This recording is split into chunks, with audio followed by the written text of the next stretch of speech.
Hi guys, it's Janet Wakeland with RemarkablyCreated.com. In today's One Take Wonder video, we are going to look at a series of resist techniques, which are what you're going to want to do to add color to this amazing paper that is part of Celebration's offering this year. It's called Irresistably Yours. And it's hard to see on camera, but there are 6 different patterns that you can bring to life with all kinds of what we call resist techniques. It's also beautiful just on its own, and I'll show you a card where you can layer tone on tone. And when you look at the card, you're kind of going, oh, there's a little something to it, but I can't quite tell what it is. What this cardstock actually has is a raised glossy surface that resists ink. So let's take a look at how we bring that to life. We're going to start first with crumb cake, and we'll just take and put a drop or two of re-inker into the lid, using it as a little palette. And I have our aqua painter, and I'm just going to go ahead and put a little bit of water and just kind of create a wash.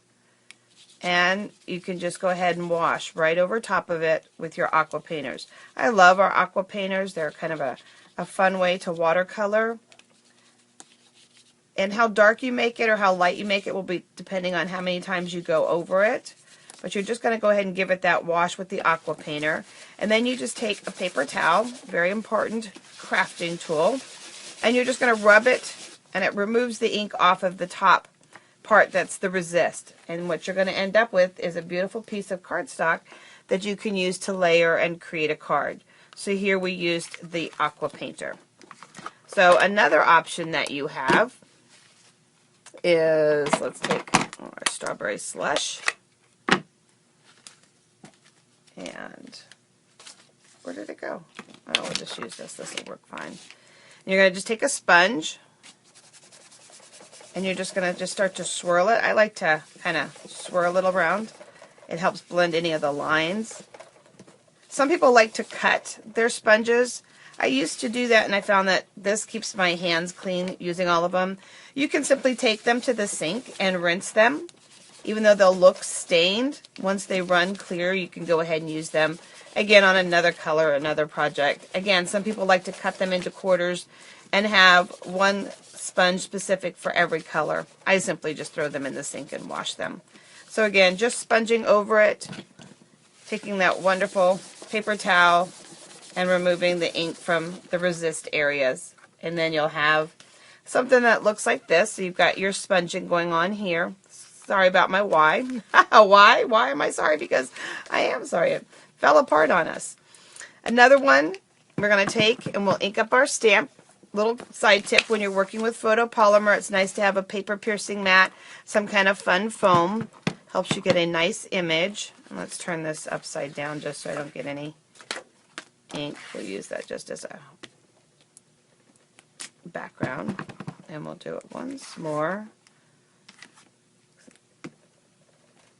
So we'll just stamp that, and let's put that aside. Grab our Lost Lagoon,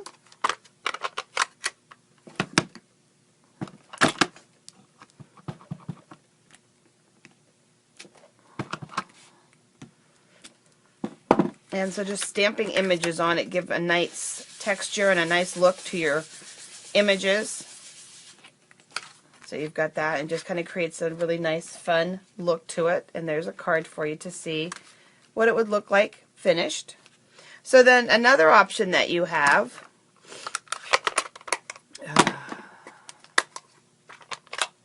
is to work with sponge daubers. These are another way that you can keep your fingers clean. And you can simply just take your dauber,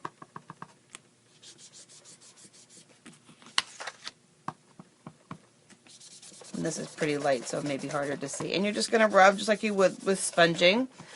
The real difference is this is a smoother sponge, and it's just a small little contained, and if you want one sponge for every color, this is nice size to work with, and we do sell them in the catalog in sets, so that's kind of a nice thing.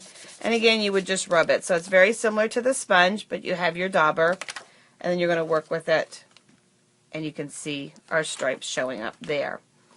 Another option, and let's move this off to the side. Oops, let me just keep working our way down through here. as long as we have the sponges out, is to take and sponge 3 different colors. So, or 4 colors, or 5 colors, but you're just going to take, and again, just randomly work in areas. And I would go ahead and then I would do the same thing with green and the same thing with yellow, and you can get your multicolor effect, which can be a lot of fun for birthdays. It can be a lot of fun to create your own version of designer series paper if you're looking for several color combinations that you want to work with. And again, using your sponges or your daubers, you can add a couple of different colors that way to your card. So that's an option for you.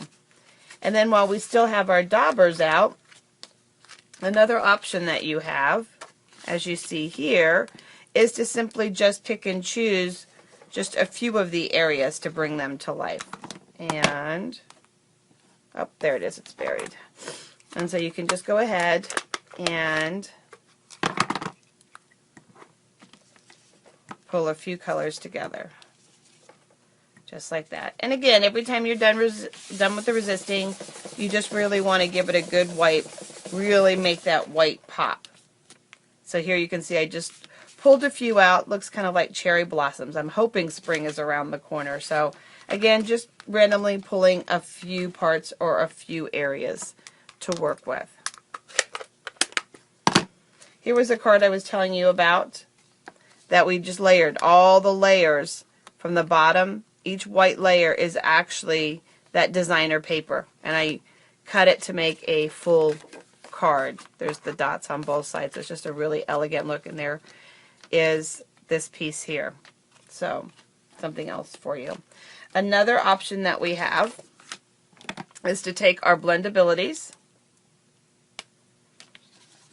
and you just want to work your blendabilities across it, and you can just color your whole card with your blendabilities, and we won't color the whole card here in the interest of time.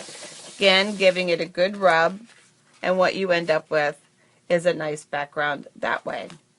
Still yet another option that you have to work with is you have the brayer. And so let's grab, oops, wrong thing, Janet. Grab our piece of paper. Let's push all this stuff off to the side. With the brayer, when you work with it, you want to be really careful that you don't run it down over the edge. The reason is it creates lines on your brayer, and what will happen is they'll be harder to blend in. The other thing with your brayer is that you always want to store it on the plastic backing so that you don't create flat spots on your brayer. So let's just ink it up really, really good. And then you're just going to start to kind of move it side to side to blend it in. And again, the number of times that you go over it will determine how dark it ends up being.